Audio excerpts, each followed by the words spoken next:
பூலோகத்தில் யார் பெரியவர்? மகாவிஷ்ணுவின் தீவிர பக்தர் ஒருவர் தனது பூலோக வாழ்வை முடித்துக்கொண்டு வைகுண்டம் சென்றார். அங்கு தான் வழிபட்ட மகாவிஷ்ணுவை கண்டார்.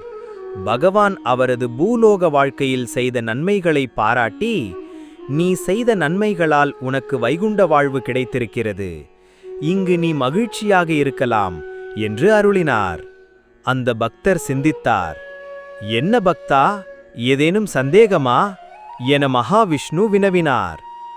அவர் பகவானிடம், இறைவனே, எனக்கு பூலோகத்தில் பல கேள்விகளுக்கு விடை கிடைத்தாலும் ஒரே ஒரு கேள்விக்கு மட்டும் விடை தெரியாமல் என் மனம் குறைபாட்டுடன் இருக்கிறது. அந்த குறையை நீங்கள்தான் போக்கி அருள வேண்டும் என்றார் அந்த பக்தர். அனைத்தும் அறிந்த பெருமாளுக்கு அவருடைய மனக்குறை தெரியாதா என்ன?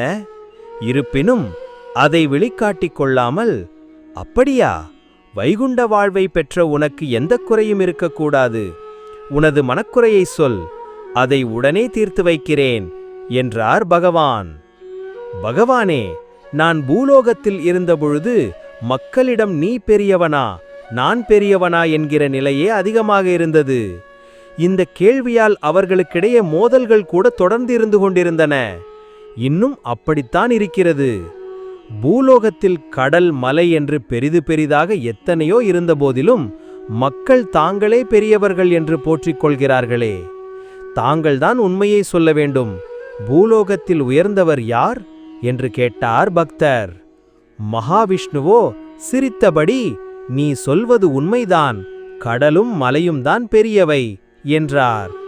அதை கேட்ட அந்த பக்தர், நீங்கள் சொல்வது சரியென்றாலும் குருமுனிவரான அகத்தியர் கடலையே வாரிக் குடித்து விட்டார், கிரௌஞ்ச மலையையே முருகன் தகர்த்து எறிந்து விட்டார். பூலோகத்தில் நடந்த இந்த செயல்களை பார்க்கும்போது அவை பெரியவை என்று ஏற்றுக்கொள்ள முடியவில்லை என்றார். மகாவிஷ்ணுவின் திருவிளையாடல் தொடர்ந்தது. சரி, அப்படியானால் நீ யார் பெரியவர் என்று நினைக்கிறாய் என்றார் பகவான்.